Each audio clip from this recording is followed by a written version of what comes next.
нийтийн эрхийг хамгаалах чиглэлээр баттай зогсох дуугарах хэрэгцээ шаардлага үүсэж байгаа. За энэ 2026 он гарснаас хойш аймагуудад багийн иргэд нийтийн хурлыг зарлах энэ ажлууд эхэлж байна. Одоо олон аймагуудад үргэлжлээд зарлагдах төлөвтэй байна.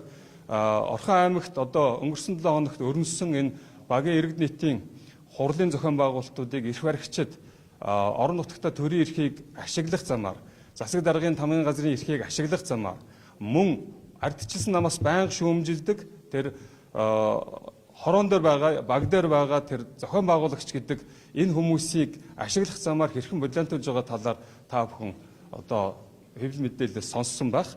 За ер нь бол Монгол улсын засаг захиргаа нутаг дэвсгэрийн нэгж түүний удирдлагын тухай хуулиар улс төрийн намаас ангид байдлаар баг иргэд нийт өөрснөө хурлаа зохион байгуулж засаг дарга иргэд нийтийн хурлын дарга сонгодог энэ тогтолцоонд өнөөдөр эрх баригчид хөндлөнгөөс нь зохион байгуулалттайгаар нөлөө үзүүлээд ингээд эхэлсэн байна. Тухайлбал багийн хурлууд дээр хурал зохион байгуулагдаад дүн гарахтай зэрэгцэн тамгаа аваад зугтаж байгаа тохиолдлууд 2-3 баг дээр гарчлаа. Албан ёсоор иргэд нийтийн хурлыг өөр танхимд, өөр цагт зарласан байхад өөр танхимд цуглаж цөөхөлөө хуралдаж байгаад хуурамчаар тогтоол өгөлдөөд хурал хуралдсан мэтээр багийн засагийг засаг дарга иргэдийн хурлын даргаыг сонгосон мэтээр дүр эсгсэн байдлаар аймгийн засаг даргын тамгын газарт хуурамч материал бүрдүүлж өгсөн тохиолдлууд олон гарлаа.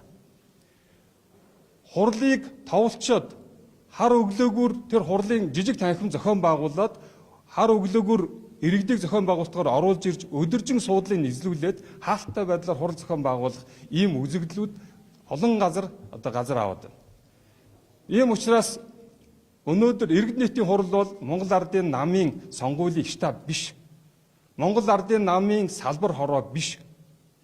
Энд иргэд өөрснийхөө хуулинд олгогдсон хүрээнд, үндсэн хуулиар олгогдсон эрхийн хүрээнд өөрснийгөө удирдах хүмүүсээ өөрснөө сонгодог. Өөрснөө дотроос нэр дэвшүүлж тухайн анхан шатны засаг саргааны анхан шатны нэгждэр иргэдэд үйлчлэх төр болцоог олгодог энэ хуулиар олгогдсон анхан шатны нэгжийг Монгол Ардын намын 2027-28 оны сонгуулийн штаб болох гэж байгаа энэ үйлдэлийг ардчилсан нам эрс эсэргүүцэж байгааг та бүхэн мэдгэж байна. Цаашид олон газарт ийм байдал давтагдах чинь энэ болгон дээр бид нар иргэдийнхээ эсрэг ажиллаад байгаа энэ Монгол Ардын намын үйл ажиллагааг хөндлөнгөөс хяналт тавьж таслан зогсоох чиглэлээр нь иргэдтэй хамтран ажиллахаа бас мэдэгдэж байна. Тэгээд та бүхэн нэмэлтээр тодруулах шаардлага байвал манай Орхон аймгийн ардчилсан намын дарга Алтан гэрэл хүрэлцэн ирсэн байна. Тэгээ асуулт байвал Алтан гэрэл дарга хариулах бах. Мөн Алтан гэрэл даргаас яг бодит тэр аймаг сум баг дээр болоод байгаа нөхцөл байдлын талаар та бүхнийг бас тодруулж нээлттэй мэдээлэл авахыг хүсэж байна. За баярлалаа.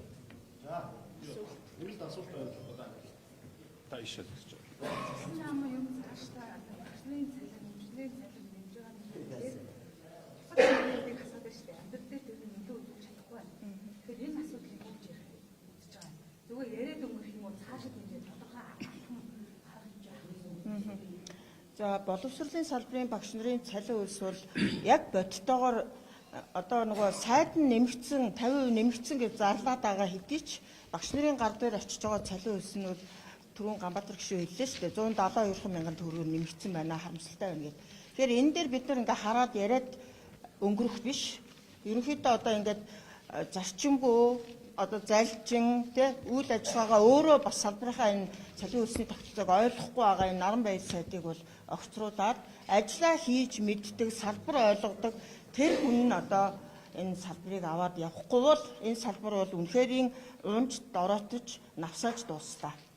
2024 оноос өнөөдрийг хүртэл 2 жил одоо болж шүү дээ. Тэгэхэд наран баяр сайдыг би бүр гайхсан өчигдрийн тэр сайтуудад өгсөн яриг нь сонсоод нэг сард багш нар амардаг гэж юу гэсэн үг юм? Ийм хариуцлагагүй мэдээллийг өөрөө салбарын сайд ээж ийм буруу мэдээлэл өгөөс зогсож байгаад нь бол үнэхээр харамсаж байна. Энэ хүн бол салбарынхаа одоо төсвөөч ойлгоогүй одоо багш нар нэг сард хүүхэд амрангууд багш нар цуг амардаг гэж ойлгодог. Ийм буруу ойлголттой явж шээ. Ийм учраас ийм хүн бол хэрхэвч энэ салбарыг удирдах цааш нь аваад явах хэмжээний хүн бишээ гэж үзэж байгаа. Тийм учраас чаддаг ажлаа хий. Бид нар үнэхээр одоо хууль тогтоомжийн хүрээнд хуулийг хэрэгжүүлэх засгийн газрын өмнө үдээс үүрэг нь байгаа шүү дээ. Тэгээ энэ үүргийнхээ хүрээнд энэ боловсролын салбарынхаа багш ажилтны цалин өснийг баталгааг 50% нэмнэ гэсэн бол нэмж чадахгүй бол одоо тэгээд ямар хариуцлага үүрдгийг тэрийг л үүрэх ёстой. За тэгэхээр яг улсын их хурл гэдэг байгууллага бол ер нь үндсэндээ 4 үндсэн үүрэгтэй шүү дээ. Ялангуяа улсын их хурлын гишүүд төлөөлөх, оролцох, хууль батлах, хяналт тавих. Яг би түрүүнд мэдээлэлдээ хэлсэн төлөөлөх үүргийнхээ хүрээнд говийн бүсийн нэг 15 сумаар Өмнө Говь аймгийн 13, тэгээд Мандалговь, Сайн Шанд нийтээ 3862 км яг 4000 гаруй ард иргэдтэйгээ уулз санал хүсэлтийн сонсоод ирсэн хүний хувьд өнөөдөр орон нутгийн бодит амьдрал ямар байгааг та бүхэндээ мэдээлэл өгөх гэж байгаа. Ер нь бол яг 50% нэмнэ гэд би түрүүнд бас хэлсэн. 1 сарын 1-ээс 772 тэрбум төгрөгийн их усүр улсын хурлаас батлаад өгсөн. Дахиад 11 сарын 1-ээс гээд 26 оны улсын төсөв дээр бид нар нийтдээ шинжлэх ухааны байгууллагын орон 820 тэрбум төгрөг улсын хурл төсөв батлаад өгсөн. Харамсалтай энэ төсөв яг орон нутг дээр очих дээр бодтой байдал нөгөө 34 жил ажилласан хүний нэмэгдэлтэй 177 мянган төгрөг болж хувираад байгаа юм гайхаад байгаа. Дээрээс нь хяналт тавих улсын хурл нөгөө хяналт тавих эрхийнхээ хүрээнд үүнийг цааш үргэлжлүүлж хяналтаа тавина. Ямар шатанда ямар юм алдаа болоод байгаа юм те. Нөгөө талдаа багш нар ер нь иргэд та нарт ингээд 50% нэмнэ гэхэл чинь 2 сая төгрөгийн цалинтай байсан бол 3 сая төгрөгийн цалинтай авна болох юм байна гэж ойлгоно шүү дээ энгийнээр. Гэвтэл бод байдал дээр эн чинь юу 177 мянган төгрөг 34 жил ажилласан багш дээр нэмэгдэж гэнэ гэдэг бол эн чинь ерөөсөө улсын хурлаас гарсан бодлого шийдвэр төсвийн мөнгөний зарцуулалт гүйцэтгэл дэндүү хангалтгүй байгааг харуулж байгаа. Тэгэхээр яг улсын хурал дээр энэ асуудал чуулган хэлтгээр ярих хэрэгтэй. Дээрээс нь би түрүүн нөгөө эмнэлгийн салбар дээр хэлсэн. Зүгээр би өнөө өглөө эмч нартай сувилагч нарт уулзсан. Сувилагч хүний цалин сая 741 мянга байж. За уг нь бол энэ чинь нэмэгдэх юм бол 2 сая 200 гаруй мянган төгрөг болох байж. Гэтэл 2 сая хүрэхгүй цалин нэмэгдээд нөгөө 15%. Тэгээ бүр нэг эмнэлгийн жишээн дээр ярихад сая 1-р сард 15% нэмсэн мөртлөө 2-р сараас та нарын цалин 15% чинь нэмэгдлийг өгч чадахгүй шүү гэж. Улсын хурал дээр энэ 15% чинь нэмэгдэл 190 тэрбум 300 сая төгрөг батлаад өгсөн байхгүй. Тэгэхэд нэг эмнэлгийн дарга 2-р сараас өгч чадахгүй шүү. Яагаад вэ энэ чинь улсын хурал баталсан штэ гэдэг жихад уучлаарай манай оронтой хэтэрсэн юм а гэж.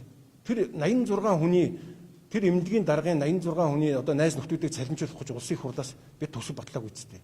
Яг бод байдал дээр ийм байгаа. Тэгээд улсын хурал дээрээс нь би төсвийн байнгын хорооныхоо гишүүнийхээ хувьд одоо Монгол улсын ерөнхийлөгч биш ерөнхий сайд Зандан Шатарт бас энэ чиглэлээр асуулга тавина.